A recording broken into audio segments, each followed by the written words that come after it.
Hey guys, J19 brought you another video, and today we're going to be talking about Final Fantasy 7 Remake, or actually Rebirth, and also Advent Children. You guys will probably understand now what's going on, but in case you don't, let me tell you what's going on. Apparently, Square Enix is having the complete edition of Advent Children being played in theaters all across the world. I think February 20th or 21st. It's going to be exactly like almost a week, a little over a week before the game launches, right? So that tells me that there is no delay for Final Fantasy VII Rebirth. So everybody worried about, oh no, the game's gonna get delayed. They're not delaying it, right? They're not delaying this game. It's gonna be out on leap year. If they didn't care about leap year, they wouldn't announce it for that date, right? They would just say, oh screw it, we'll just delay it for a while. They're not delaying the game. That tells me that the game's launching on the 29th. We got Advent Children Complete being in theaters. And you probably wonder why, right? I was like, why would they put an old movie back in the theaters, right? But it got me thinking. It's like, well, they keep telling us that everything's going to eventually link up to Advent Children, right? So the Final Fantasy VII trilogy, the R trilogy here, or RE trilogy, because both has RE in it, you're thinking to yourself, they're going to make some lot of changes, and it's not going to be FF7. But if the devs keep teasing us, keep hinting us that everything's going to link up to Advent Children.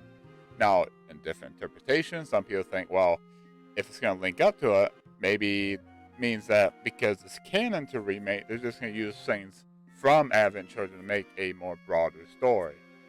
While others, like myself, are saying, well, look, this is, if you take it from point blank context, right? Like, just slaps you in the face with it. No matter how crazy the story seems to be with Zack and like the multiple timelines and all that shenanigans, everybody's like, whoa, what the heck's going on? It's all going to be the same story at the end. So guess what, guys? Because they keep telling us that whoever dies in Rebirth is not coming back. So it tells you. If everything links up to Advent Children, if you haven't seen Advent Children, then spoiler warning, I'm just going to tell you right now. You got 3, 2, 1 to get off this video. I'm going to spoil Advent Children for you. Advent Children shows Zack and Aerith, but where are they at? They're in the live stream. They are dead. Aerith got stabbed by Sephiroth, so she's in the live stream. She's not alive anymore. Zack got killed in Crisis Core. Of course, he's alive in the remake and to Rebirth. But it doesn't matter if it all links up to Advent Children. So all the events that happens in Advent Children is still gonna end up being the same. Cloud is still gonna have this a down. He's gonna be depressed. He's gonna be like, oh, it's like I just want to be forgiven. Like I can't forgive myself for, letting Zack die and letting Aerith die and just like, and like he has to find himself, right? He has to find the inner strength. And personally, after a long time, I wasn't a big fan of Cloud's character in Advent Children, but I understand why that is. So the movie's a lot better when I keep in mind of that. But yeah, the reason why I'm talking about Advent Children, I'll get to the point now, is because everybody's freaking out about it's got extended scenes, right? It's got not extended scene, but yeah, it's got extended scenes. But it wasn't. It's like the runtime. The runtime's a lot longer than the original. What's going on is, so we got Final Fantasy VII Advent Children Complete coming to U.S. theaters in February.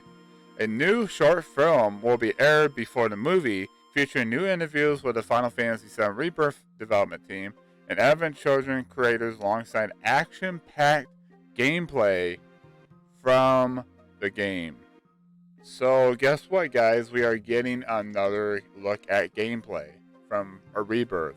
So those of you that go to theaters, I don't go to theaters anymore, so I ain't gonna be able to watch it. But I'm sure Square Enix is gonna upload that interview, the new gameplay clips on YouTube, probably on their Twitter page. I can probably just check that out. Gameplay is fine. Bit massive story spoilers of like new things, like the launch trailer, I'm gonna avoid. Like I told you guys before, I'm gonna avoid a lot of the content of Final Fantasy VII Rebirth. But I can cover this. This is about gameplay. This is exciting. This is another marketing ploy. How do you get people to look at Final Fantasy VII? You put Advent Children Complete, which is a lot better movie than the original.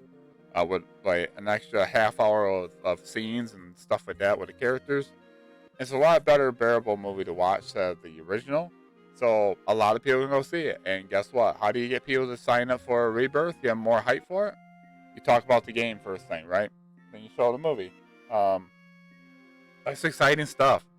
I don't go to the movie theaters, like I said, so I'll miss out on it. But it's exciting. I'll probably check out, do a reaction to the gameplay footage that hopefully they put on YouTube and stuff. If not, then I look forward in the game. I'll look forward to it, and I'll probably read some of you guys' comments on Twitter or /X, and we'll talk about it on there if I have to. But there you go. That's the reason why I want to cover this today and talk about a few other things I heard. You guys, a lot of you guys are complaining about Sephiroth is taking too much screen time in Final Fantasy VII Remake, and like you guys said, it just ruined his character. And absolutely, it didn't.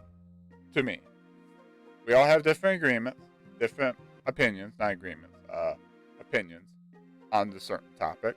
But for me, I think Sephiroth's screen time in Remake wasn't that bad.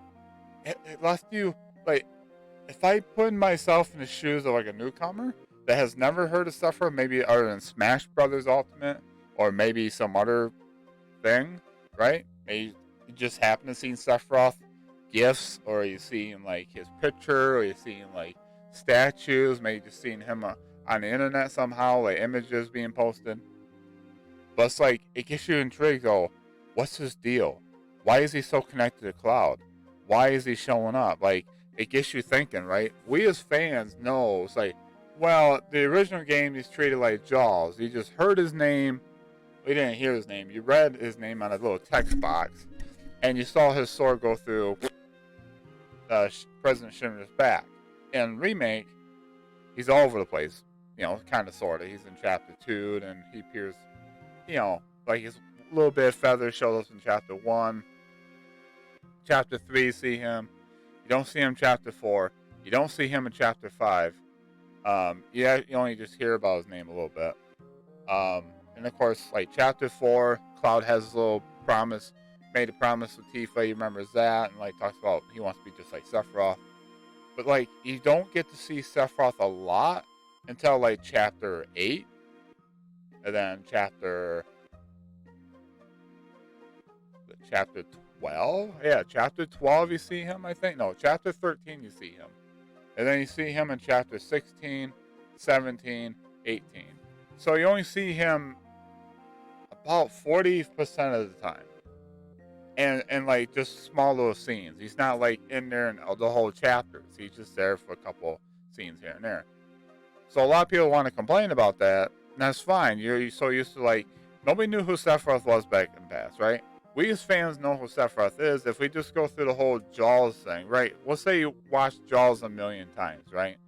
So if you play it, let's just say they remake the movie Jaws. We who have watched Jaws, you'd be like, oh yeah, I remember this scene. Oh yeah, I remember the shark now. Yeah, this is where he pops up. It loses its value, right? It loses value of that shock factor. It's like, holy crap, like, this is like incredible, this is intense. But now if we know when Sephiroth's going to show up, then it just takes away that thing. That's why they changed it a little bit, because everybody and their mother probably knows who Sephiroth is a lot more now than they did back in 1997. Because you didn't know who he was. You didn't know who the antagonist was until you played the games. Like, who's the Sephiroth character? Why is Cloud freaking out? Why is everybody going, whoa, like, this guy's, this guy don't mean, he's not playing around. So for me, the reason why I'm bringing this up is the fact that they have confirmed that Sephiroth's going to have more screen time. And to me, it's like, we fought him at the end of Remake. We know what the party's goal is. Like, Cloud's he's going to have a mental breakdown, right? He's going to have a mental breakdown more and more. And Sephiroth's going to be there. He's the main antagonist. If we just play Rebirth without having Sephiroth in it at all, let's just say they decide to take out the flashback, right? What's the Final Fantasy VII game without Sephiroth, right? You got to have an antagonist, right? Look at other video games. Look at other media, anime. Like, look at movies like Expendables, you know, the Expendables series, right? Or Rush Hour series, right? What do you see? You see the antagonist, the main bad guy, bad party, bad group. They're always having scenes of the bad group, right? You want to know what the hell they're up to. So if they would have cut Sephiroth's screen time in Rebirth, then we just sit here and go, okay, we fought Sephiroth, and it's like the game's not about Sephiroth anymore. It's not about Sephiroth Cloud. It's just Cloud in the party, just moseying along, like just looking for the guy. They never find him, right? And at the end of the game, they live happy ever after. Basically, can't find Sephiroth. He's not in the story. For me, that doesn't make any sense. Like, they're tracking down Sephiroth. They need to stop him.